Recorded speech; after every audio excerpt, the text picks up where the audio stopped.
तुमने domestic violence against women जैसे ultra sensitive topic जिसके बारे में जितनी बात हो उतनी कम है, उसके ऊपर एक फिल्म बनाई, लेकिन इस टॉपिक को अच्छे से ट्रीट करना तो बहुत दूर की बात हो गई। तुमने उसका मजाक बना के रख दिया। एक कोर्ट रूम के अंदर केसेस कैसे पेश करे जाते हैं और कैसे प्रोसीड होते हैं, इन लोगों को कोई आइडिया ही नहीं है। डेली क्राइम में शेफाली शाह, दहाड़ में सोनाक्षी सिन्हा, मर्दानी में Rani Mukherjee, Tabu in Drishyam and Sushmita Sen in Samay are some of the most outstanding portrayals of female cops in Bollywood. But Kajol in Do Patti is mind numbingly one of the worst female cop portrayals I have seen recently. Film देख के ऐसा लगता है कि film लिखने वालों को पता ही नहीं है कि कोर्ट के अंदर प्रोसीडिंग्स कैसे चलती हैं, और वो बैठे ही नहीं इस पूरी राइटिंग के प्रोसेस में किसी डोमेस्टिक वायलेंस सर्वाइवर के साथ। एक दो बहुत मिस्ट्रीज जो रिवील होती हैं आपको वो काफी ज्यादा अच्छी लगेंगी, लेकिन वो अच्छी आपको इसलिए नहीं लगेंगी क्योंकि वो अच्छी हैं।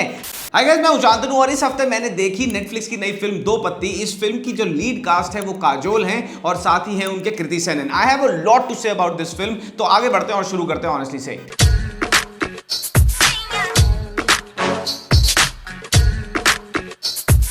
2006 में ऐश्वर्या राय स्टारर एक ब्रिटिश बायोग्राफिकल ड्रामा फिल्म आई थी जिसका नाम था provoke. Domestic violence against women के एक रियल लाइफ केस पे इस फिल्म की कहानी आधारित थी। And right from the starting till the very end of this film, the screenplay of this film was so fantastically written. हर किसी की एक्टिंग, हर किसी की परफॉर्मेंस फिल्म में इतनी जबरदस्त तरीके से एक साथ आती थी कि अगर ये फिल्म आप आज भी देख लोगे ना, आपके रोंगटे खड़े हो जाएंगे। बिल्कुल ऐसे ही डोमेस्टिक वायलेंस की कहानी है दो पत्ती। आई एम सॉरी, मैं पहले ही आपको बता देता हूं कि मुझे स्पॉइलर देने पड़ेंगे just to tell you, because I have to tell you that how badly this film is written and moreover how blatantly this wants to just capitalize on the emotions of the people, not to make a very good film on domestic violence against women.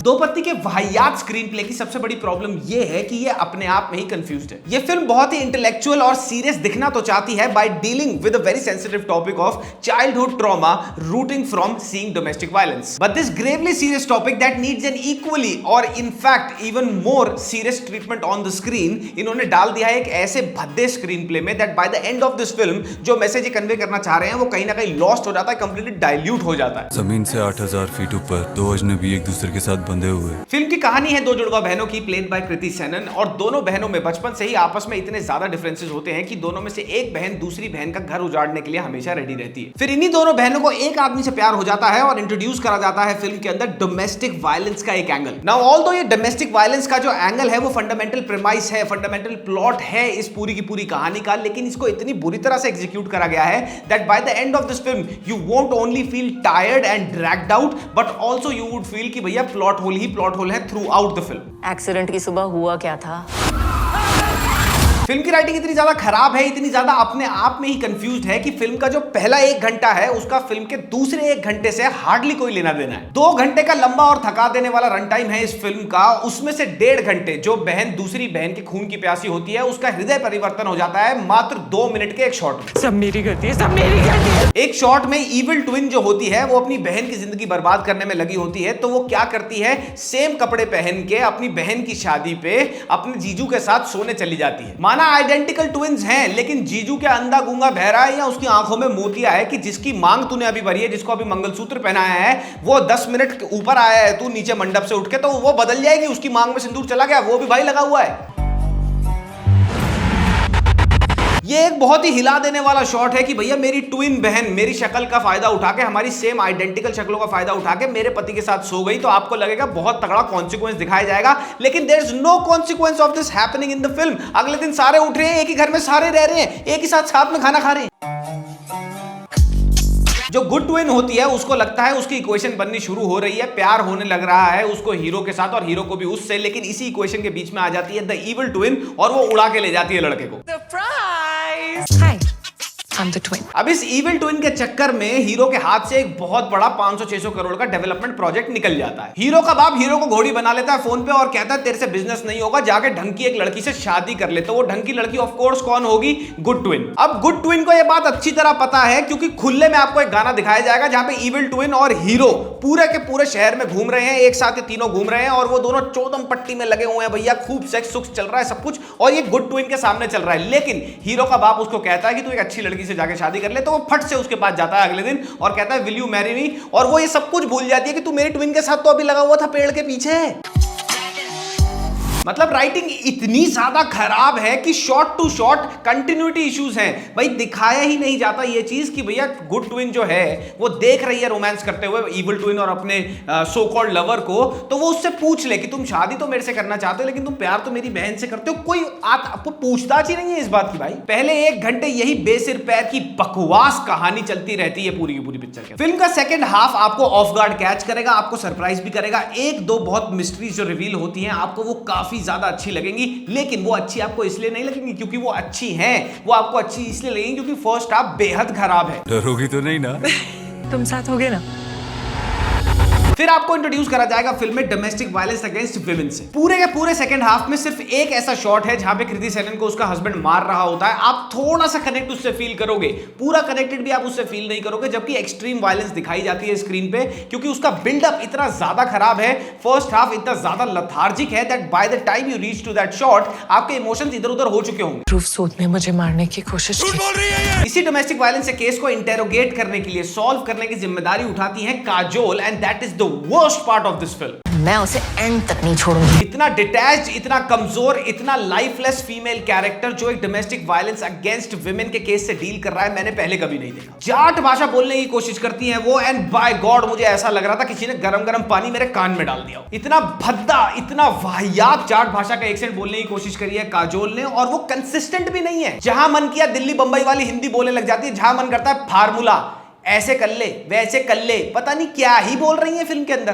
कभी patrolling में, कभी हिंदुस्तान के penal code को समझने में। एक heinous crime को investigate कर रहा है उनका कैरेक्टर, और बॉडी लैंग्वेज इतनी खराब, इतनी लथार्जिक है कि तुम्हारे को कहीं पे कनेक्ट ही फील नहीं होगा कि यार ये पुलिस ऑफिसर इसको क्यों बना दिया। कुछ थोड़ी बहुत लाइट हार्टेड कॉमेडी भी करता है, आप देखोगे काजोल को, but that will cringe you out. क्यों पड़ रही सीता और गीता के चक्कर में? फिल्म में मल्टीपल शॉट्स ऐसे हैं जो दिखाए जाते हैं, इस्टेब्लिश करे जाते हैं, लेकिन उनको कनेक्ट कहीं करा ही नहीं जाता। उन शॉट्स का कोई कॉन्सिक्वेंस ही नहीं है, जरूरत ही नहीं है। फिल्म में हीरो का बाप एक करोड़पति इन्फ्लुएंशियल मिनिस्टर होता है जो आपको इस्टेब्लिश मल्टीपल जगहों पर करा जाएगा, लेकिन जब उसके बाप के कैरेक्टर की असली जरूरत होती है उसको दिखाया नहीं जाता। सेकंड हाफ के लास्ट चंक में तो भूल ही गए उसका बाप एग्जिस्ट भी करता है कि नहीं। हीरो के 2 पंटर दोस्त दिखाए जाते हैं जो सिर्फ और सिर्फ इसलिए रखे गए हैं फिल्म में ताकि वो एक शॉट में ये बोल सके रे बैंचो आ जाइयो दिल्ली, दैट्स इट। कोई लेना देना नहीं है उनका कहानी में। फिल्म का हीरो थाने में घुसता है, सारे पुलिस वाले बैठे हैं वहां पे, काजोल का सीनियर तक वहां खड़ा हुआ है, और जहां पे वो इन्वेस्टिगेशन की रिपोर्ट्स रखी होती है उनको उठा के फाड़ के फेंक देता है सबके सामने। फिर यही हीरो ऑफ ड्यूटी काजोल के घर में घुसता है और उसकी कुद्दी पकड़ लेता है, और अगले दिन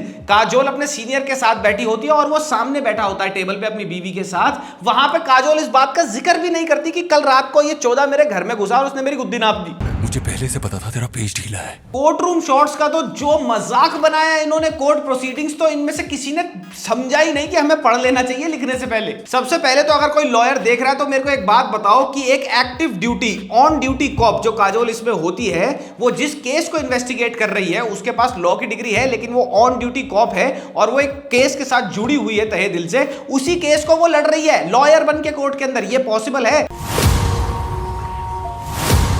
फिल्म का हीरो कोर्ट के कटघरे में खड़ा होता है, उससे क्रॉस क्वेश्चनिंग चल रही होती है, तो वो कहता है कि काजोल को तुम क्या मुझे मर्डर बताओगी? मैं बताता हूं। मेरे जो पड़ोस में थे हुड्डा, उन्होंने अपनी बहू को दिन दहाड़े सबके सामने हमारी गली में जला के मार दिया था। और ये सब कुछ सुन रही है वहां पे जज बैठी हुई, कोई रोक नहीं रहा उसको। हीरो के ऊपर डोमेस्टिक वायलेंस के जो चार्जेस होते हैं, एलिगेशंस होते हैं, वो प्रूव हो जाते हैं, उसको हो जाती है जेल, और आपको लगेगा ये चोद भंगड़ा फाइनली हुआ खत्म, लेकिन नहीं। केस रीओपन होता है, कोर्ट का शॉट लगता है, और शॉट के पहले ही 10 सेकंड में आपको बताया जाएगा कि फास्ट ट्रैक करा जा रहा है, इस केस को रीओपन हुआ है तो अर्जेंट बेसिस पे डील करा जा रहा है। इसका मतलब जज के पास ज्यादा टाइम नहीं होगा। लेकिन भाई विनाश काले विपरीत बुद्धि, पता नहीं किसने ये कहानी लिखी है। ये शॉट लगता है, पहले 10 सेकंड में खड़ी हो जाती है द गुड ट्विन, और वो जाके कहती है कटघरे में कि मैंने अपनी मां को मरने दिया। पूरा का पूरा फ्लैशबैक दिखाया जाता है आपको 4 मिनट का एक फास्ट ट्रैक केस में, और उस फ्लैशबैक का कोर्ट की हियरिंग से दूर दूर तक कोई लेना नहीं है, कुछ भी लेना देना नहीं है। सिर्फ ये आपको एक इमोशनल हुक बनाने की कोशिश करी जाती है, एक सोशल मैसेज दिया जाता है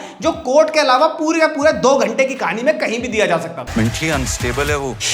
ग्राउंड रियलिटी पे क्रिमिनल केसेस बहुत जल्दी रीओपन करता नहीं कोई भी कोर्ट, लेकिन इस फिल्म में वो होता है। और जब दलील पेश करनी होती है काजोल को कि तुमने रीओपन क्यों करवाया, वो खड़ी होती है और उससे पहले जो 2 मिनट के सोशल मैसेज मैंने आपको बताया था देती है गुड ट्विन, वो सुन के कहती है कि नहीं मैं रीओपन नहीं कराऊंगी। जज के पास तो फालतू का टाइम है, लाखों केस तो गए अपनी बुंड मराने, तू आजा, तू पहले सोशल मैसेज दे दे, फिर वो बोलेगी तूने केस करना है, नहीं करना, मन नहीं कर रहा, आज तो इसको बंद कर देती हूँ भाई। ऐसे तो चल रहा है कोर्ट की हियरिंग। खेल तो हुआ है।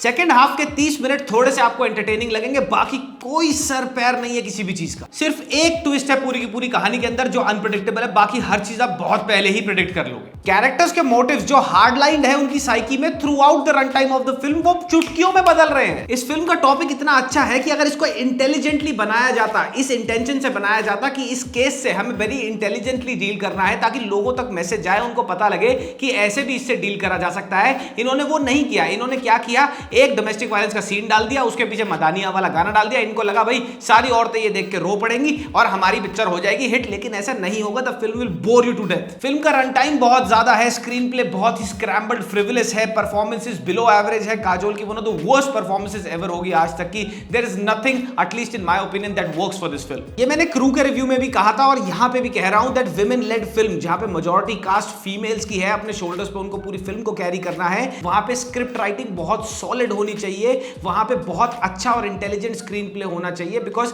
Only then people will start taking female oriented cinema very seriously. तो भैया मेरे हिसाब से तो 2 घंटे बिल्कुल ही वेस्ट हैं। काजोल की एक्टिंग अट्रोशियस है फिल्म के अंदर, कृति सेनन की एक्टिंग कुछ भी इतनी खास नहीं है, बट सर्टेन शॉट्स में she does shine, but again the screen play is so poor कि कहीं पर भी कोई भी एक्टर अपना कैलिबर दिखा ही नहीं पाता।